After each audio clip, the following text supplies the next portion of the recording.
हरे कृष्णा। परमात्मा को नारद का श्राप का दूसरा भाग कथा आगे बढ़ाते हैं। नारद जी के कल्याण के लिए भगवान शिव ने सुंदर उपदेश किया, परंतु नारद जी को यह अच्छा नहीं लगा। किसी को सुंदर उपदेश दिया जाता है तो उसको अच्छा नहीं लगता है, इसलिए कि सच कड़वा होता है। उन्हें ऐसा लगा कि मैंने काम पर विजय प्राप्त की है, ऐसा कहने में क्या हानि है। लगता है कि शिव जी का मेरे प्रति कुछ मत्सर्य है। आज तक जगत में शिव जी की ऐसी ख्याति है कि भगवान शंकर ने काम को जलाकर भस्म किया है। जब भी शिव जी नारद जी सोचे कि मैं अभी शिव जी जैसा ही हो गया हूँ, इसलिए कि काम मेरा कुछ बिगाड़ नहीं सका। अब यह बात शिव जी को सहन नहीं होता, इसलिए कहते हैं कि यह बात किसी से कहना नहीं। किस लिए न कहूँ, मैंने काम पर विजय जो प्राप्त की है यह सत्य है, तो सत्य कहने में हमें क्या बाधा है। मैं क्यों नहीं लोगों से कहूँगा। शंकर जी को, शिव जी को जलन हो रहा है, इसीलिए मना कर रहे हैं। अब देखिए, ये बात नारद जी सोच रहे हैं कि भगवान शंकर को जलन हो रहा है, इसलिए हमको मना कर रहे हैं। जीव का ऐसा स्वभाव है कि उसे जो काम करने को मना करो उससे वह पहले करता है, लाख मना करने के बाद भी नहीं मानता है। शिव जी ने नारद जी को परामर्श दिया था कि वैकुंठ में नारायण से यह कथा मत कहना, परंतु नारद जी को यह अच्छा नहीं लगा। नारद जी माने नहीं और वे सीधे वैकुंठ धाम में चले गए। वैकुंठ में आदि नारायण परमात्मा लक्ष्मी जी के साथ विराजमान थे। नारद जी के पधारने का परमात्मा को बहुत आनंद हुआ। नारद जी से कहा परमात्मा ने, आज तो बहुत दिनों बाद दिखाई पड़े हो, कहाँ थे। नारद जी ने कहा, महाराज मैं तो ध्यान करने बैठा था, मैं ध्यान मग्न था। शिव जी ने मना किया था, फिर भी नारद जी ने अपनी कथा शुरू कर ही दी। अगर कोई मना करे, कोई बड़ा मना करे, कोई विद्वान मना करे तो उस पर विचार करना चाहिए। मगर नारद जी ऐसा विद्वान आदमी होकर भी उस पर तनिक नहीं सोचे कि शिव जी क्यों मना किए है। उसको उल्टा सोच लिए कि इनको जलन हो रहा है, इसलिए मना कर रहे हैं। नारद जी बोले, हिमालय में गंगा किनारे मैं आपका ध्यान करता था प्रभु। वहाँ लोग बहुत विरोध करते थे, बहुत लोगों ने आकर हमको परेशान किया, विक्षेप किया। इंद्र राजा ने तो वहाँ कामदेव तक को भेज दिया था। प्रभु ने पूछा, फिर क्या हुआ। नारद ने कहा, फिर क्या होना था। उन लोगों की कुछ चली नहीं मेरे पर, मेरे पास चलने वाला है किसी का नहीं चला। बहुत हाव भाव किए, मेरे मन को चंचल करने का बहुत प्रयत्न किया। कामदेव ने बाण मारे, फिर भी मेरे मन में विकार नहीं आया। मैं आपका ध्यान जो कर रहा था। परमात्मा ने कहा, महाराज काम तुम्हारा क्या बिगाड़ सकता था। तुम्हारा स्मरण करने वाला भी कामाधीन नहीं होता। नारद जी ने हाथ जोड़कर कहा, महाराज यह तो आपकी कृपा है। नारद जी बहुत प्रसन्न हो गए। अनेक बार मानव विनय का नाटक करते हैं, परंतु अंदर अभिमान घिरा रहता है, अंदर से बहुत अहंकार रहता है। ऊपर से तो लगता है कि इनके जैसा नॉर्मल कोई नहीं है, इनके जैसा विनयशील कोई नहीं है, मगर अंदर से इतना घमंड होता है, अंदर से इतना अभिमानी होते हैं कि उनके जैसा कोई नहीं होता है, उनके जैसा अहंकारी कोई नहीं होता। मुख से तो ऐसा बोलते हैं कि भगवान की यह कृपा है, परंतु मन से ऐसा समझते हैं कि अंदर से तो ऐसा मानता है कि मैं ही सब कुछ हूँ, मेरे सिवा कोई हमने किया है तबे न हुआ है, अहंकार रहता है। इस जीव के पास अभिमान करने योग्य कोई चीज़ नहीं है जिस पर को अभिमान करे, अहंकार करे, घमंड करे। फिर भी जीव ठसक में बोलता है, अकड़न में चलता है। मनुष्य बोलता है तब अधिकतर अभिमान ही बोलता है। मनुष्य ऐसा समझता है कि मैं दूसरों की अपेक्षा अधिक चतुर हूँ, अधिक चालाक हूँ। ठसक में बोलता है, ईश्वर को रुचकर नहीं लगता। ये सब अभिमान मनुष्य का शत्रु है। व्यवहार का काम करते हुए मनुष्य को जब बहुत मान मिलता है, बहुत धन मिलता है और कुछ उन्नति होती है तो उसे अभिमान हो जाता है, अहंकार हो जाता है। अभिमान में अन्य दुर्गुण भी आ जाते हैं। अभिमान के साथ अभिमान को लेकर जीव दुखी होता है, फिर भी मनुष्य अभिमान नहीं छोड़ता। मनुष्य में दैत्य का आना अति कठिन है। दैन्य भाव आता ही नहीं है, मगर दैत्य भाव तो दौड़े चला आता है। दैन्य भाव नहीं होगा मगर दैत्य का भाव आ जाएगा पहले। परमात्मा से नारद जी ने कहा, मैं काम के ऊपर विजय प्राप्त कर सका, यह सब आपकी ही कृपा है। भगवान समझ गए कि नारद जी के मन में इस समय अभिमान चल रहा है। यह अभिमान का वृक्ष बढ़ जाएगा तो अनर्थ हो जाएगा। ये स्वर्ग को शिव जी के समान गिनते हैं। शिव जी ने मना किया, फिर भी इन्होंने सब कथा मुझे सुनाई। मेरे भक्त के मन में अभिमान जागृत हुआ है, इसका मुझे विनाश करना चाहिए। भगवान कभी अपने भक्तों के पास अहंकार घमंड नहीं रहने देते। अभिमान घर कर जाएगा तो भक्त का बड़ा अहित होगा, उसका भक्ति बिगड़ जाएगी।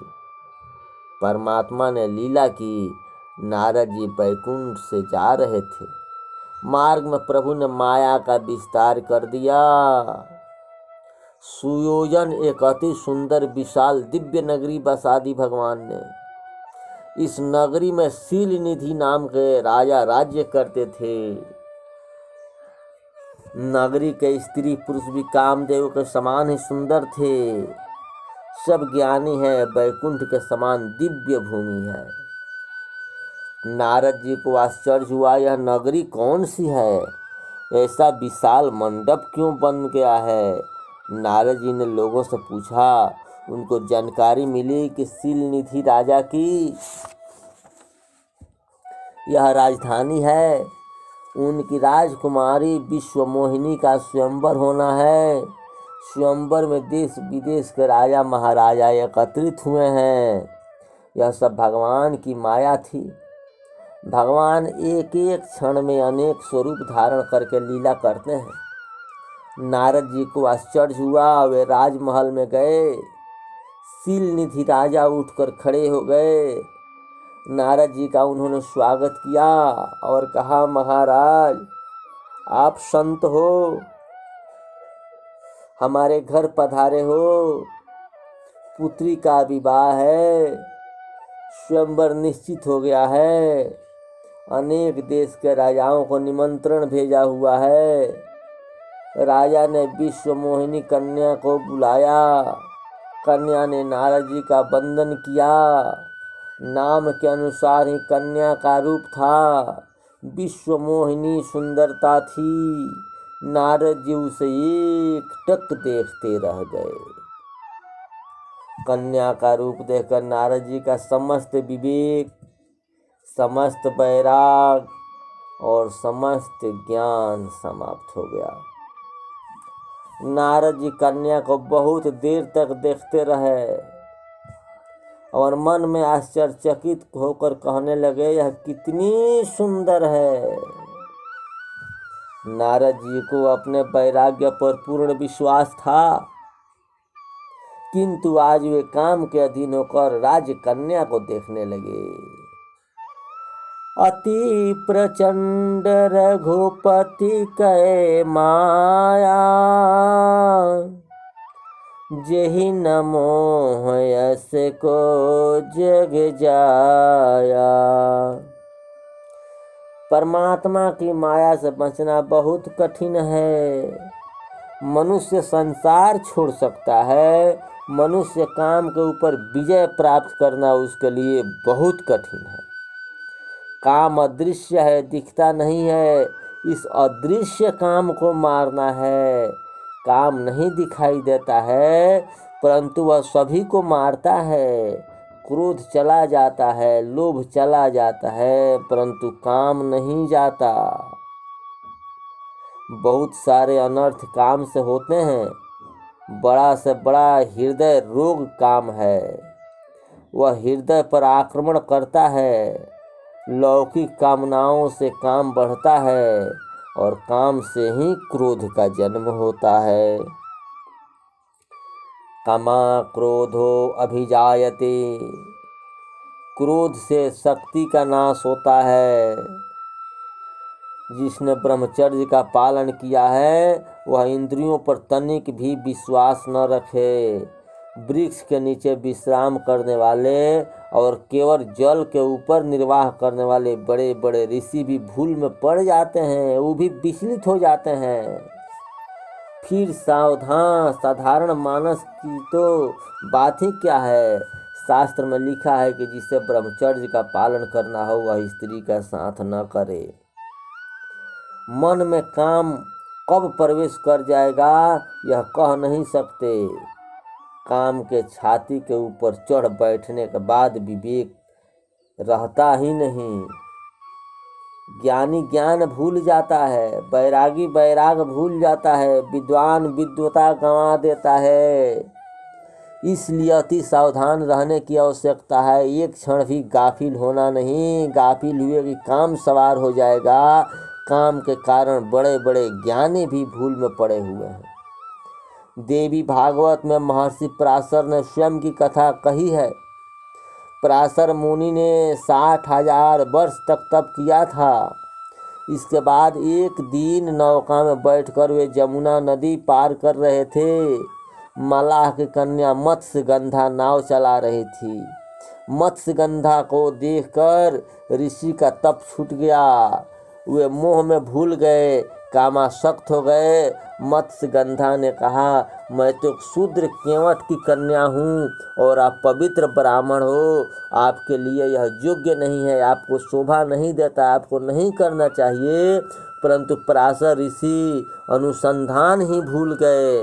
उन्होंने मत्स्यगंधा का हाथ पकड़ लिया। मत्स्यगंधा ने फिर कही, अभी दिन का समय है, लोग हमें देखते हैं। दिन में ऐसा कार्य करना शास्त्र द्वारा निषिद्ध है। पराशर ऋषि ने तपोबल के प्रभाव से सूर्य को एक बादल की ओट में करके आसपास अंधकार कोहरा उतार दिया। पराशर सूर्य ढक सके परंतु काम को नहीं ढक सके।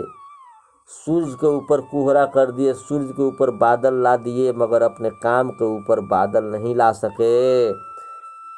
ऐसा काम प्रबल होता है। काम को जितना दुष्कर है बहुत दुर्लभ है। जीवन में अंतिम श्वास तक काम के ऊपर विश्वास नहीं करना चाहिए। काम किस समय दगा करेगा यह कहा नहीं जा सकता। भगवान शंकर माता पार्वती से कथा कहते हैं, नारद जी को कोई जरूरत न थी, फिर भी उन्होंने शीलनिधि राजा के से कहा कि तुम्हारी कन्या का हाथ मुझे देखना है। नारद जी कन्या का हाथ देखने लगे। हाथ की रेखाएं देखने से विश्वास हुआ कि इस कन्या का विवाह जिस पुरुष के साथ होगा वह अजर अमर होगा। ऐसा जोग उसकी हस्तरेखा में था। नारद जी को लगा कि अति उत्तम विश्वमोहिनी सुंदरी मिले और साथ साथ अजर अमर पद भी मिले, इससे बढ़कर और क्या हो सकता है।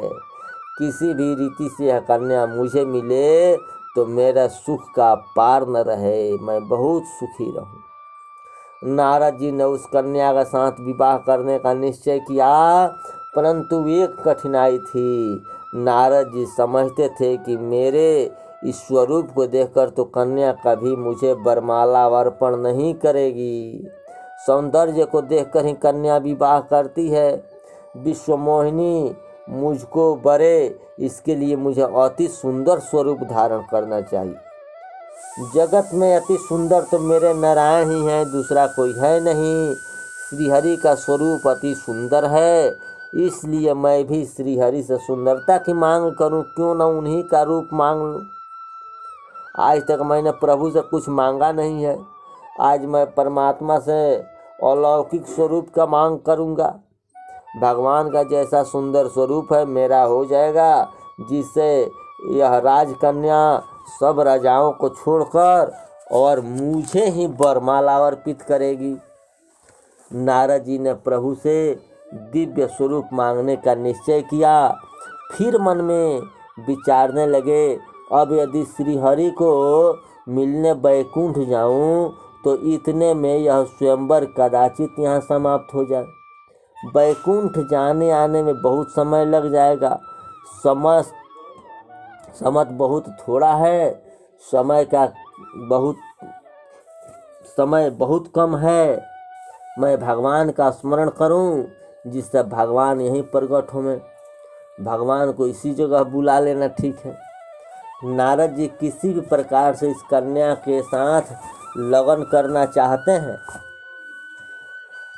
उनके मन पर काम जागृत हो गया है, काम हावी हो गया है, काम मन को अशांत करता है।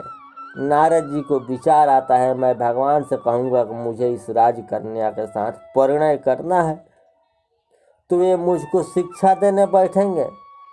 नारद तू अकेला है, यही ठीक है, इस सब खटपट में क्यों पड़ता है, लगन करने की इच्छा किस लिए रखता है। तू तो मेरी भक्ति किया कर। सत्य कहता हूँ कि भगवान मुझको इसी प्रकार समझाएंगे। इसकी अपेक्षा तो यही ठीक है कि मैं इस बात को उनसे कहूँ ही नहीं। यह बात उनसे कहूँगा तो निश्चित रूप से मना करेंगे, इसलिए यह बात मैं प्रभु से गुप्त ही रखूँगा। मैं तो केवल इतना ही कहूँगा कि अपना रूप आप मुझे दो। भगवान के जैसा सुंदर होने पर तो राजकन्या मुझे वरण पहले करेगी। नारद जी परमात्मा का स्मरण करने लगे। चतुर्भुज नारायण नारद जी के समक्ष प्रकट हुए। नारद जी ने परमात्मा का वंदन करके कहा, महाराज आज तो विशेष प्रयोजन से मैं आपका स्मरण किया है। मेरी बहुत ही इच्छा है कि मैं आप जैसा सुंदर बनूं। प्रभु नारद जी ने कहा, भाई तुम मुझसे भी अधिक सुंदर है, मेरा स्वरूप लेकर तू क्या करेगा। नारद जी कहते हैं, नहीं नहीं, मुझे विशेष काम है, अपना सौंदर्य मुझे दे दीजिए। भगवान ने पूछा, परंतु तेरी आज ऐसी इच्छा क्यों हुई है। नारद जी ने कहा, महाराज आप यह सब क्यों पूछ रहे हो, यह सब पूछने की कोई आवश्यकता नहीं। मुझे आपका स्वरूप धारण करना है, मेरा कल्याण हो, इसके लिए थोड़े समय के लिए ही सही मुझे अपना स्वरूप दे दो। नारद जी की माया के अधीन हो गए हैं। परमात्मा समझ गए कि नारद जी के मन में काम रूपी रोग जागृत हुआ है, इसलिए यह इस प्रकार मांग रहे हैं। इसे रोग की मुझे दवा करनी ही पड़ेगी। भगवान समझ गए कि इनके रोग की दवा मुझे करनी ही पड़ेगी। कुपथ्य मांग रुज व्याकुल रोगी, अवैदन देहि सुनहु मुनि जोगी। रोगी से व्याकुल हुआ रोगी, रोग से जब अधिक व्याकुल हो जाता है तो वैद्य राज के पास से कुपथ्य मांगे तो वैद्य उसे नहीं देता, जो पथ्य होता है वही देता है। आगे की कथा अगला